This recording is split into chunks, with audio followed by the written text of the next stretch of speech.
ไม่สูงค่ะไม่สูงพี่น้องได้ดังเซ็งเลยไม่สูงพี่น้องแห่งการยันเมืองดังเซ็งเสื้ออันมาเหตุการณ์อยู่ที่ในเมืองไทยในนี่ค่ะอ๋อมื้อวันมื้อในนี่ก็เป็นวันที่6เดือน9ปี2เฮงปลาย19นี่ค่ะเนาะเป็นวันศุกร์เดือน10ใหม่8ค่ำนี่ค่ะเนาะ6ทบญาตั้งค่าเฮาใส่แสนมองนี่ค่ะอ๋อมื้อวันมื้อในในข่าวค่ะเตมาลัดนี้เกี่ยวกับรองวัดรองไว้การต่อวัดต่อไว้นี่ค่ะเนาะย้อนเปิดว่าเฮาค่าเป็นพี่น้องแห่งการยันเมืองเจือนมาเหตุการณ์อยู่ที่ในเมืองไทยเนี่ยแลการต่อวัดต่อไว้ในเฮาค่าหรือไว้เป็นอันลำลองเต้ๆนี่ค่ะอ๋อข้าเฮาได้ก็อ่ำใจว่าเป็นนายหน้าอ่ำใจว่าเป็นเจ้าหน้าที่สำนักงานอ่ำใจว่าเป็นก้นฮับเฮ็ดวัดนะครับเนาะย้อนเปิดว่าข้าเฮาเป็นก้นแห่งการยันเมืองก้อนนึงนะคะและหนังหือได้ก็ได้เสียเขาโพดได้ฮู้การต่อวัดต่อไว้นั่นเนี่ยเขาค่า2เตมาสร้างล่างนี้จอมหนังอันข้าเฮาป่องใจนั้นนี่ค่ะอ๋อแห่งการยันเมืองชื่ออันวัดไว้เตมดวันที่30เดือน9ปี2เฮงไป19และชื่ออันวัดไว้เตมดวันที่30เดือน11ปี2เฮงไป19นั้นนี่ค่ะเนาะต่อเหลียวตั้งเมืองไทยเปิ้นต่อวัดปัญญานี่ค่ะเนาะเปิ้นเริ่มต่อตั้งแต่วันที่2เดือน9ปี2เฮงไป19ในกว่าเยานี่ค่ะเนาะสังเสือว่าวัดไว้เฮาคันนั้นเฮาคามาด้วยเหมือนหนังในไว้อนุญาตทำงานเฮาค่ะเนาะเฮาคามาด้วยว่ามันติหมดเดือน9อำนั้นหมดเดือน11เพราะว่าในซึ่งเฮาคาโดนแนตกว่าต่อเหลียวในเยาในอำนั้นก็สังเสือว่าเฮาคาฮู้ในก็เฮาคาหมอกลาดนี้แต่ก็ได้เซเฮาคาปีๆน้องๆเฮาคาซื้ออันอำฮู้นั่นนี่เฮาคานั่นคือเขาบ่ได้ไล่ฮู้นี่ค่ะเนาะเฮาคาหมอกปันเสกรรมนี่ค่ะเนาะแห่งการยันเมืองเจือนวัดไว้เตมดวันที่30เดือน9ปี2เฮงไป19และวันที่30เดือน11ปี2เฮงไป19นั่นเนี่ยตั้งเมืองไทยเปิ้นเตต่อไว้อนุญาตทำงานปัน2ปีนี่ค่ะอ๋อใน2ปีในเปิ้นเตต่อปันเตมีอายุวัดถึงวันที่30เดือน9ปี2เฮงไป21เตมีอายุอยู่2ปีนี่ค่ะเนาะไว้อนุญาตทำงานเฮาค่ะเตไล่2ปีเตว่าวีซ่าเฮาขาดได้ก็ตั้งเมืองไทยเตปัน1ปีกว่านี่ค่ะเนาะเตปัน1ปีกว่าเพราะว่าเต็ม1ปีแล้วนี่เฮาขาด2ไกลเลยต่อแทงกำนึงนี่ค่ะอ๋อมื้อนังกลุ่มที่2ซื้ออันวัดไว้เตหมดวันที่31เดือน3ปี2เฮงไป20และซื้ออันวัดไว้เตหมดวันที่30เดือน6ปี2เฮงไป20นั่นตั้งเมืองไทยเปิ้นได้เริ่มต่อปันวันที่1เดือน12ปี2เฮงไป19ในกว่านะครับเนาะก็เปิ้นนั้นกลุ่มที่2ในเสื้ออันไปถึงเข้าย่ำต่อนั้นเนี่ยก็ให้ห่างแฮนไว้ให้หาปอเล็งไม่เล็งไว้ให้หาการงานไว้ให้หาเงินไว้ในตอนตาเฮาคาได้ต่อวัดง่ายนั่นเนี่ยเขาคาย้อนผักถึงไว้ปันป้าเนี่ยค่ะเนาะไว้อนุญาตทำงานได้ก็เตไล่อยู่2ปีนะครับเนาะตั้งเมืองไทยเปิ้นได้ปัน2ปีวีซ่าได้ก็ตั้งเมืองไทยเปิ้นได้ปัน1ปีกว่าเนี่ยย้อนเปิ้นนั่นแหละเฮาคาโดยเลยป่องใส่เสกรรมวีซ่าในเฮ็ดสังแลเปิ้นปัน1ปีเพราะว่าในซึ่งก็เปิ้นว่าการใช้จ่ายมันกาเสกูปีๆนะครับเนาะเมื่อป่นมานั้นวีซ่า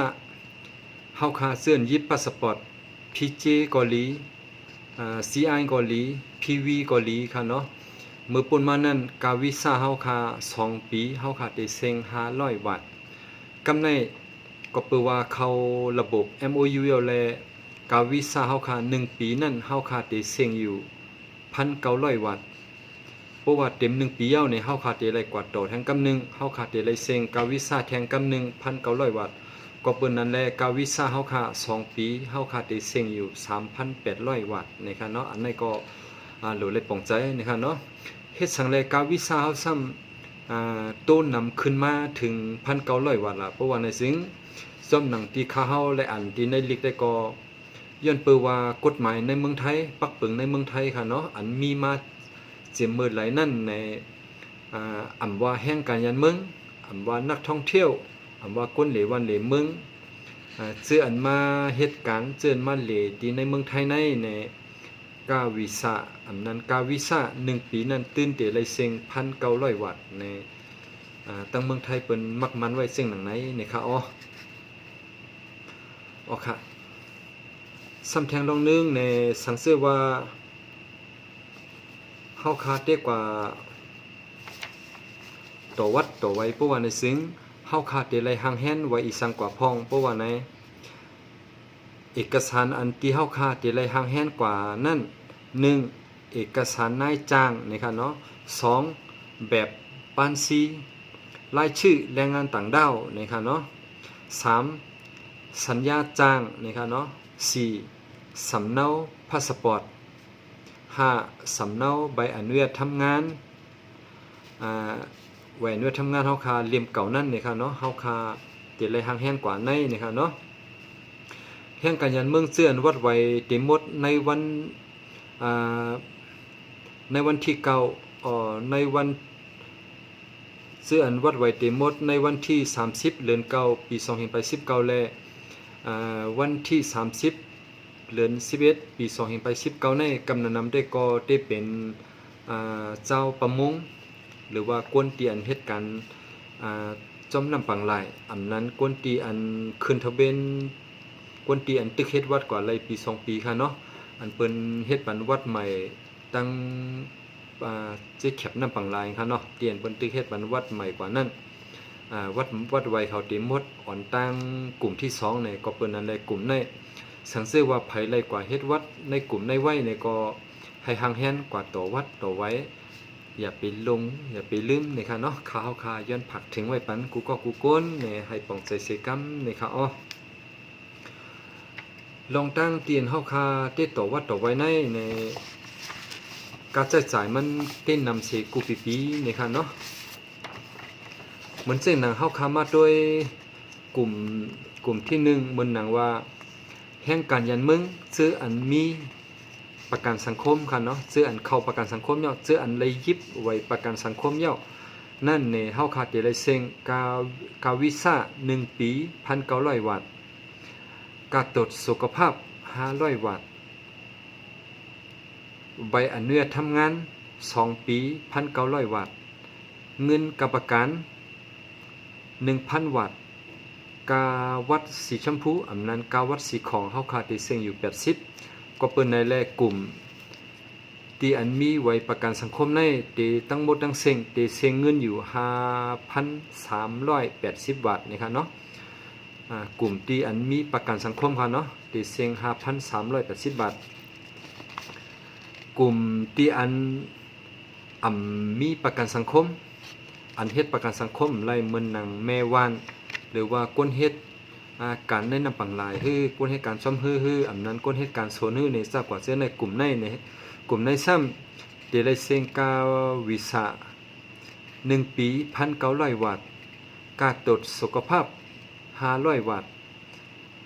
ประกันสุขภาพ2ปีเหมือนเส้นหนังวัด30 วัตต์ค่ะเนาะ2ปีนั้นเฮาคาติเซ็งอยู่ 3,200 วัตต์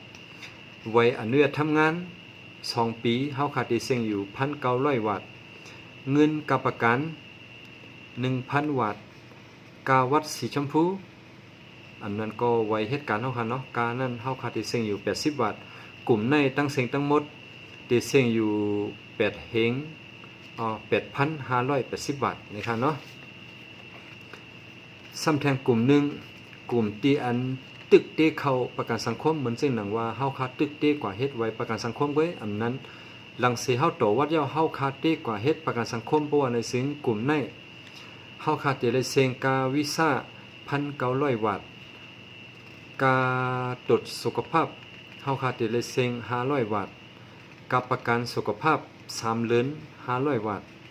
ไว้อนุญาตทำงาน2ปี 1,900 วัตต์เงินกับประกัน 1,000 วัตต์กาวัดสีชมพู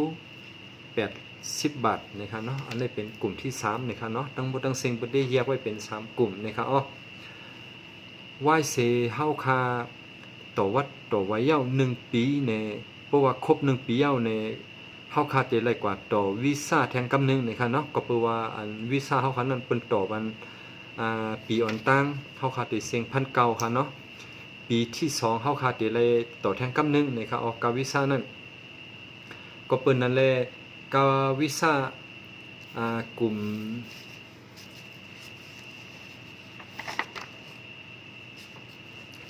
กาวิซากลุ่มที่หนึ่งในเฮาคาได้เซ็งเงินอยู่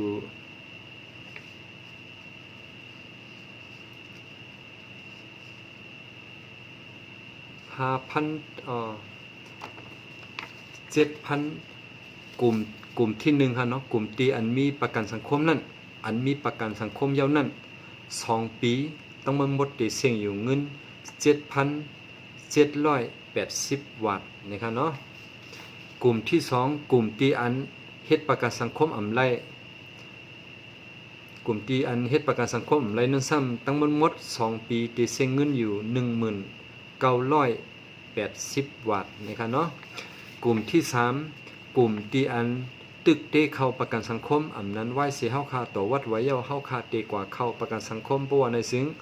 กลุ่มนั้นเฮาคาได้เซ็งเงินอยู่